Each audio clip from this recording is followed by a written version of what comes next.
बिस्मिल्लाहिर्रहमानिर्रहीम। Welcome to lecture number 33 of operating systems. आज हम एड्रेसिंग एंड पेजिंग का कॉन्सेप्ट कवर करेंगे। इससे पहले हम देखते हैं कि हम क्या कवर कर रहे थे कि हमारे पास जो प्रोसेसेस थे, जब हम उनको मेमोरी में हम एलोकेट करते थे, हमारे पास multi programming with fixed task था, multi programming with variable task था, तो उसके अंदर फ्रेगमेंटेशंस के मसले आते थे। फिर हमने क्या किया कि कंटिन्यूस मेमोरी को अवॉइड करने के लिए प्रोसेसेस को छोटे छोटे पार्ट्स में डिवाइड कर दिया, जो कि हमारे पास पेजेस और फ्रेम्स की फॉर्म में थे। तो जैसे कि आप देख सकते हैं कि हमारे पास एक लॉजिकल एड्रेस जनरेट होता है जिसके अंदर पेज और ऑफसेट होता है। फिर हम पेज को टैली करते हैं फ्रॉम द पेज टेबल और फ्रेम में कन्वर्ट करते हैं कि उससे आगे कौन सा फ्रेम पड़ा हुआ है। फ्रेम के साथ फिर हम लॉजिकल एड्रेस में से ऑफसेट एड्रेस को अटैच करते हैं और फिजिकल एड्रेस जनरेट हो जाता है। This is how we convert logical address to the physical address. तो ये हम कॉन्सेप्ट देखेंगे कि हम कोई पेज है अगर, तो कितनी बिट्स में उसको रिप्रेजेंट कर सकते हैं, कोई फ्रेम्स हैं कितनी बिट्स में उनको रिप्रेजेंट कर सकते हैं। तो हमारे पास जो पेज साइज होता है ऑफ अ सीपीयू, तो पेज साइज जो होता है वो लॉजिकल एड्रेस में होता है, तो ये सीपीयू हार्डवेयर उसको डिफाइन करती है।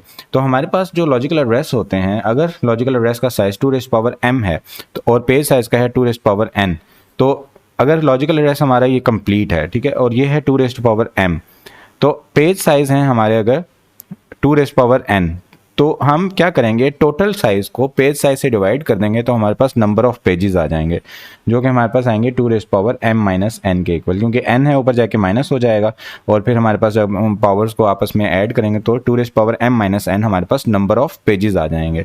तो जब हमें पता चल गया कि 2m-n नंबर ऑफ पेजेस हैं, तो इससे पता चलेगा कि m-n बिट्स जो हैं वो लॉजिकल एड्रेस की पेज नंबर को रिप्रेजेंट कर रही हैं, यानी m-n बिट्स जो शुरू वाली हैं ये बताएंगी कि कौन सा पेज नंबर है।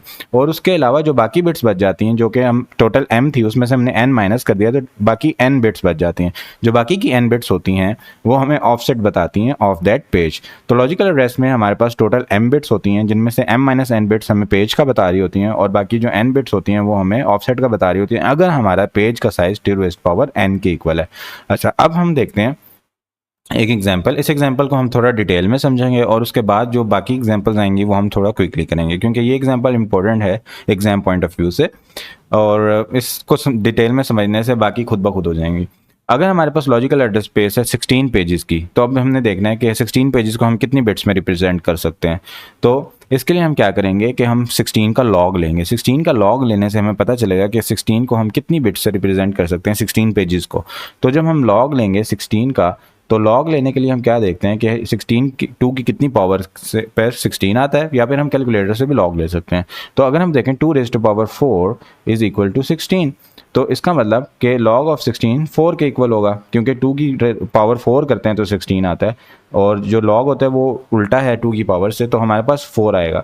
तो इसका मतलब हम 16 पेजेस को 4 बिट से रिप्रेजेंट कर सकते हैं। उसके बाद अगर हमारे पास पेज का साइज है 1024 वर्ड्स।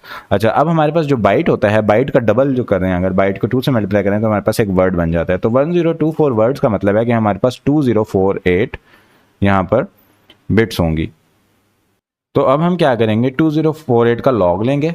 लॉग ऑफ 2048 जब हम करेंगे तो हमारे पास जो आंसर आएगा दैट इज 11। तो इसका मतलब कि हमारे पास जो पेजेस हैं 16 पेजेस, उनको रिप्रेजेंट करने के लिए 4 बिट्स लग रही हैं और ऑफसेट को रिप्रेजेंट करने के लिए 11 बिट्स बन रही हैं। तो हमारा जो लॉजिकल एड्रेस होता है वो P और D से बनता है। तो P हमारे पास आ गया 4 के 4 बिट्स चाहिए P को, और D को चाहिए 11। तो हमारे पास टोटल जो साइज बन जाएगा लॉजिकल एड्रेस का वो बन जाएगा 15 बिट्स से हम ये वाला जो लॉजिकल एड्रेस स्पेस है इसको रिप्रेजेंट कर सकते हैं। अब क्या करें कि each map to the physical memory of 32 frames अगर हम देखें तो 32 बन रहे हैं। तो 32 फ्रेम्स के लिए हम फ्रेम का अब लॉग लेते हैं। तो 32 का जब हम लॉग लेंगे that will be equal to 5। जब 32 का लॉग हम देख लेते हैं तो 5 के इक्वल आता है। अब जो हमारे पास फिजिकल एड्रेस होता है, फिजिकल एड्रेस किससे बनता है, फिजिकल एड्रेस बनता है F और D से। F हमारे पास 5 के इक्वल आया है और ऑफसेट हमारे पास 11 के इक्वल आया था। तो अब हमारे पास जो फिजिकल एड्रेस स्पेस का साइज बन जाएगा वो बन जाएगा 16।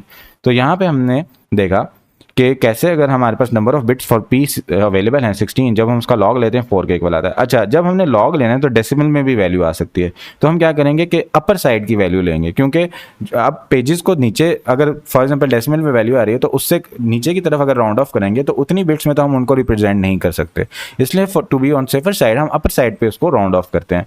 तो हमारे पास जो नंबर ऑफ बिट्स आ जाती हैं फॉर पेजेस वो आ जाती हैं 4, और अगर हम फ्रेम का लॉग लेते हैं जो कि 32 फ्रेम्स थे तो 5 बिट्स आ जाती हैं, और हमने ऑफसेट का जब लॉग लिया तो 11 बिट्स आ जाती हैं। अब हम क्या करते हैं, लॉजिकल एड्रेस साइज जब देखते हैं तो P और D से लॉजिकल एड्रेस बनता है।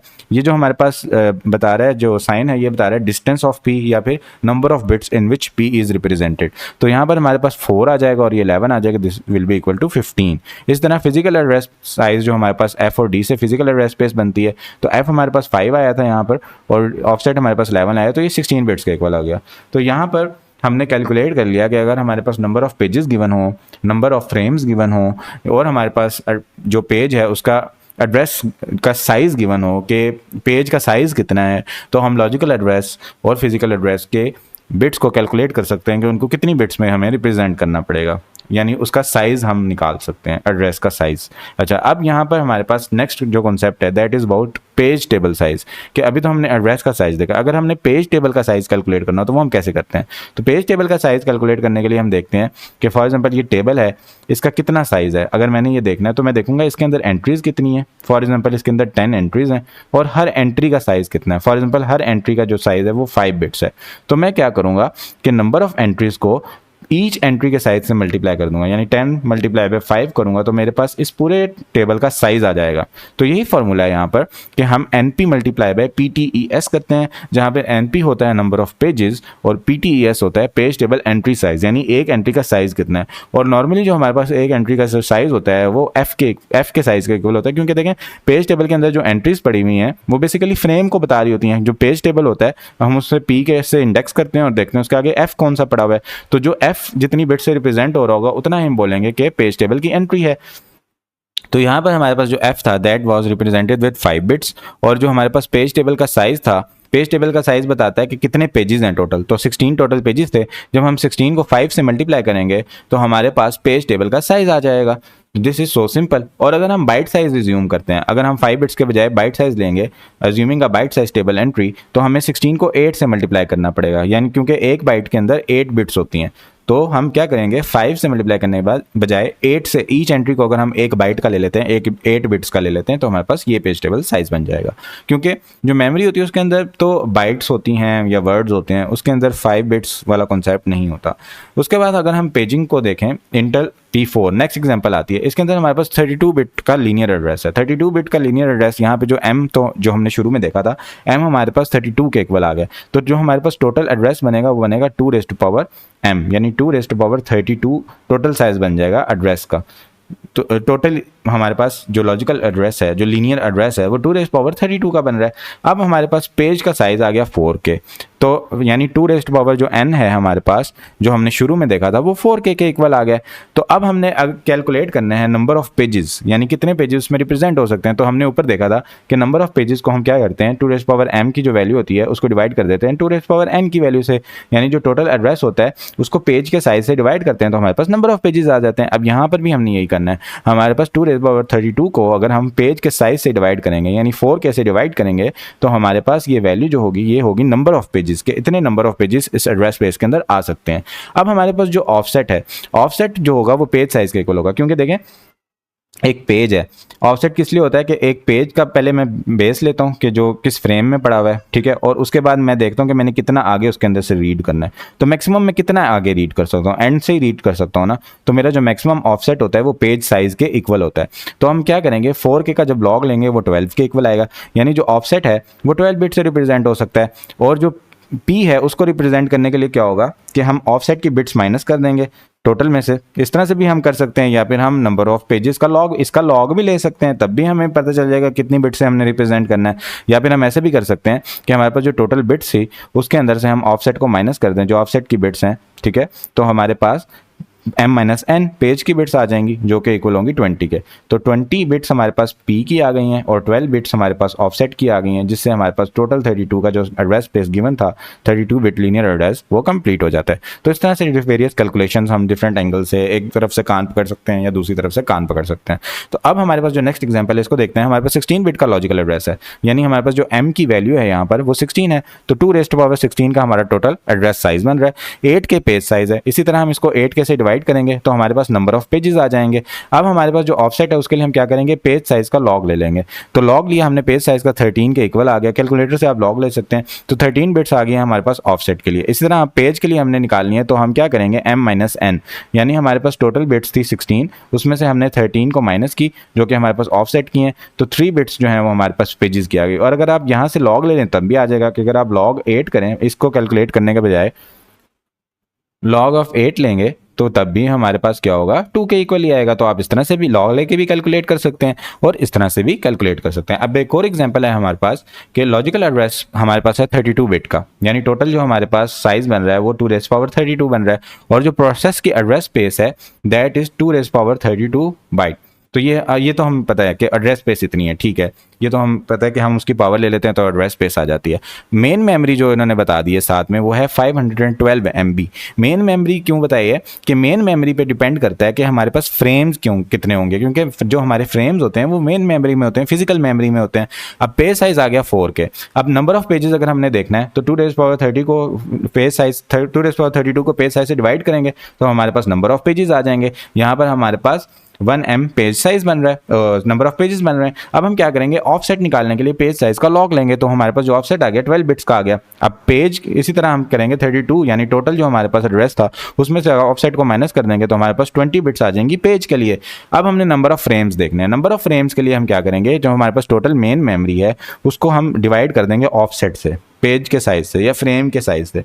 जैसे हम नंबर ऑफ पेजेस कैलकुलेट करते हैं तो हम क्या करते हैं, टोटल लॉजिकल एड्रेस स्पेस को पेज के साइज से डिवाइड कर देते हैं। इस तरह हम टोटल मेमोरी जो है उसको जब पेज साइज से डिवाइड करेंगे, क्योंकि जो फ्रेम है वो भी उतने ही साइज का होता है जितने साइज का पेज होता है, तो हम क्या करेंगे, हमारे पास जब हम टोटल मेमोरी को पेज साइज से या ऑफसेट के साइज से डिवाइड करेंगे तो हमारे पास नंबर ऑफ फ्रेम्स आ जाएंगे। अब नंबर ऑफ फ्रेम्स तो हमारे पास आ गए। अब हमने देखना है कितनी बिट्स में इसको रिप्रेजेंट कर सकते हैं, तो हम क्या करेंगे, इस नंबर का लॉग लेंगे। इस नंबर का लॉग लेने से हमारे पास नंबर ऑफ बिट्स आ जाएंगी जो कि अगर हम बाइट्स के इक्वल करें तो 8 बिट्स होती हैं, वो 1 बाइट के इक्वल होते हैं। 17 को अपर राउंड ऑफ करेंगे, सीलिंग लेंगे तो 24 बिट्स बनेगा।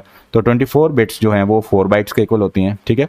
अगर हम 3 बाइट्स लेते हैं तो 3 बाइट्स जो हमारे पास बनती हैं वो 24 के इक्वल बनती हैं, लेकिन हमने नेक्स्ट इवन नंबर बाइट की तरफ राउंड ऑफ करना है। तो इवन के लिए अगर हम देखें तो ये 4 बाइट्स बनता है जो कि हमारे पास 32 बिट्स के इक्वल हो जाएगा। तो आया हमारे पास रिजल्ट 17 बिट्स है, लेकिन अपर साइड पे अगर राउंड ऑफ करें 32, लेकिन अब राउंड ऑफ को छोड़ें, जस्ट आप इतना भी अगर पेपर में कर देंगे कि 17 बिट से इसको रिप्रेजेंट किया जा सकता है तो this answer would be good enough. उसके बाद हम फिजिकल एड्रेस अगर देखते हैं तो हमारे पास फ्रेम और जो ऑफसेट है, फ्रेम हमारे पास कितना है 17 का, और जो हमारे पास ऑफसेट डी आया है वो हमारे पास 12 पे है। जब हम दोनों को ऐड करेंगे तो हमारे पास टोटल फिजिकल एड्रेस का साइज आ जाएगा। तो दिस वाज ऑल कैलकुलेशन, और इसमें से एक ना एक क्वेश्चन आ जाता है, ज़्यादातर इजी क्वेश्चन ही आता है जो कि हमने शुरू में कवर किया है। आई होप सो कि आपका ये कॉन्सेप्ट क्लियर हो गया होगा। नेक्स्ट हम देखते हैं कि हमारे पास जो मेमोरी एसेसिस हैं उनका क्या कॉन्सेप्ट होता है। अब पेज टेबल जो हमने बनाया है, पेज टेबल क्या होता है कि हमारे पास एक टेबल होता है जो बताता है कि कौन से पी के आगे कौन सा एफ पड़ा हुआ है, यानी आप पेज नंबर उसके अंदर देखते हैं और उससे आपको फ्रेम नंबर पता चल जाता है।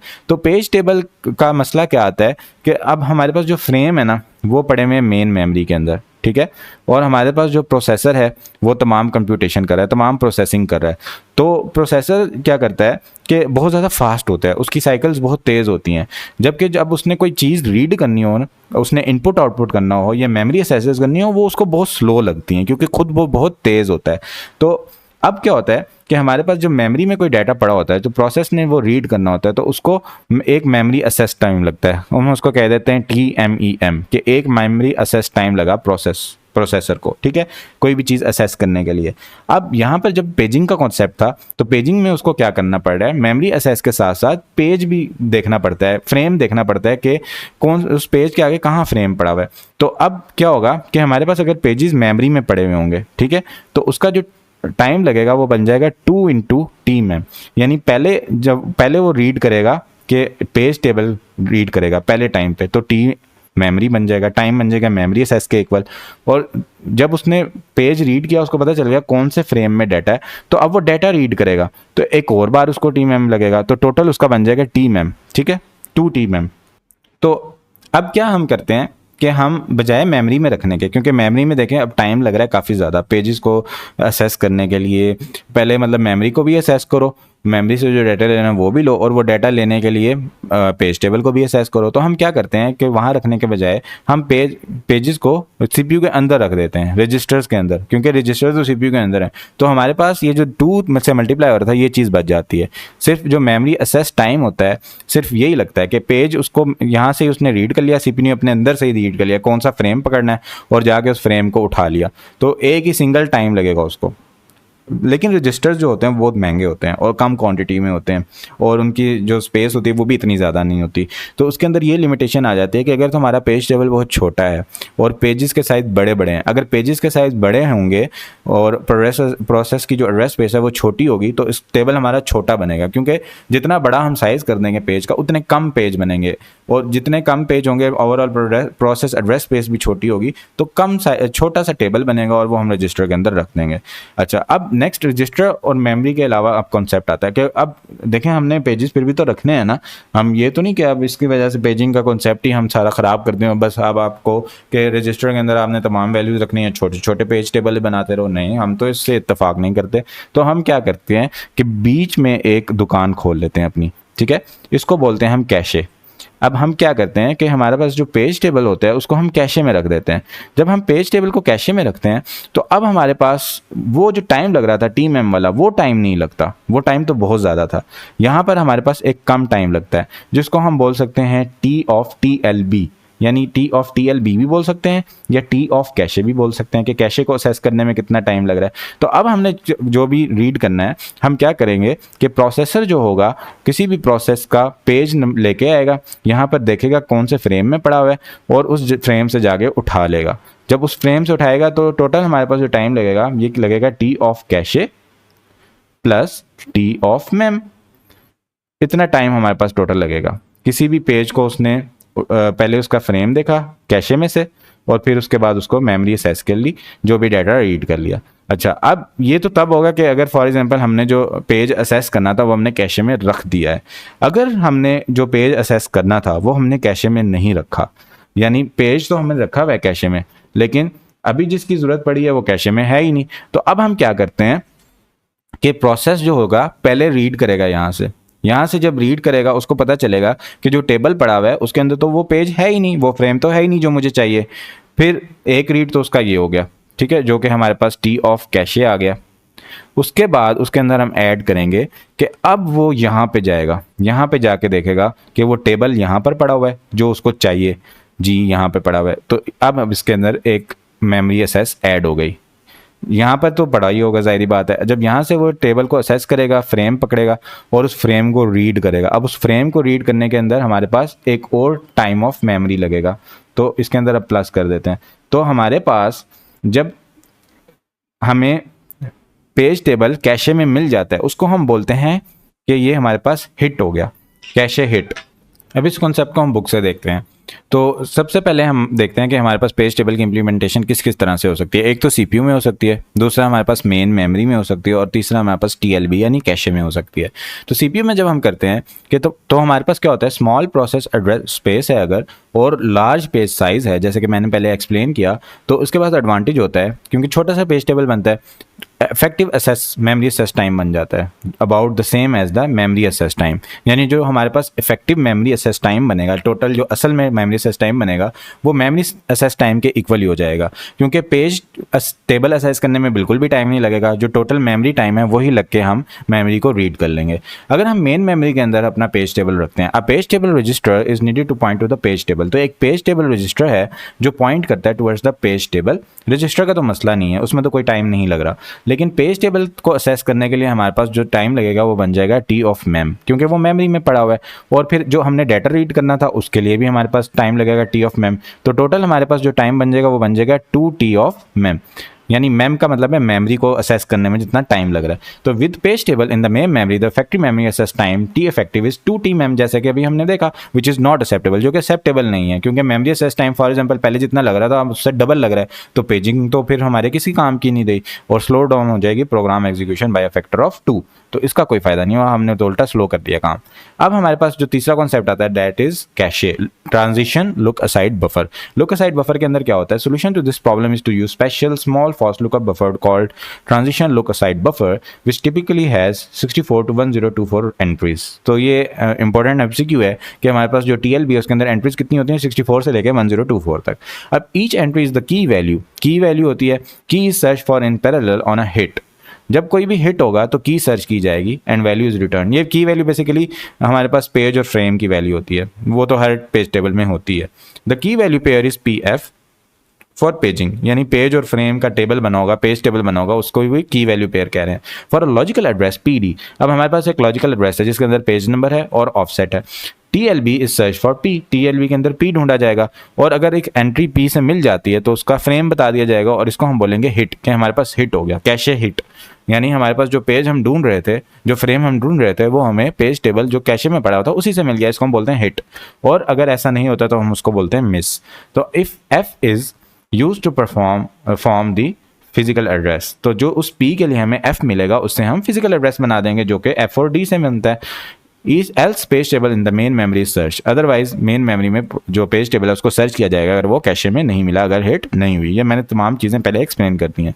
तो अब यहाँ पर हमारे पास जो क्या है कि टीएलबी को लोड किया जाता है पेयर से, जिसके अंदर पेज और फ्रेम का पेयर होता है। तो पेज टेबल जहां भी होगा वहां पे ये पेयर तो लाजमी होता है। So the future references to P R found in the TLB resulting in improved hit ratio. तो हिट रेशियो इंप्रूव कर दी जाती है किस तरह से कि जो हमारे पास फ्यूचर रेफरेंसेस में यूज़ किए जाएंगे वो हमारे पास ज़्यादा से ज़्यादा कैशे में मिलें, इससे हमारी हिट रेशियो इंप्रूव हो जाएगी। अब कॉन्टेक्स्ट स्विच के अंदर क्या किया जाता है इसको इंप्रूव करने के लिए कि जब भी कोई प्रोसेस लोड करते हैं प्रोसेसर में तो उससे रिलेटेड जो पेज टेबल होता है कॉन्टेक्स्ट स्विचिंग करते हुए वो हम लोड कर देते हैं टीएलबी के अंदर।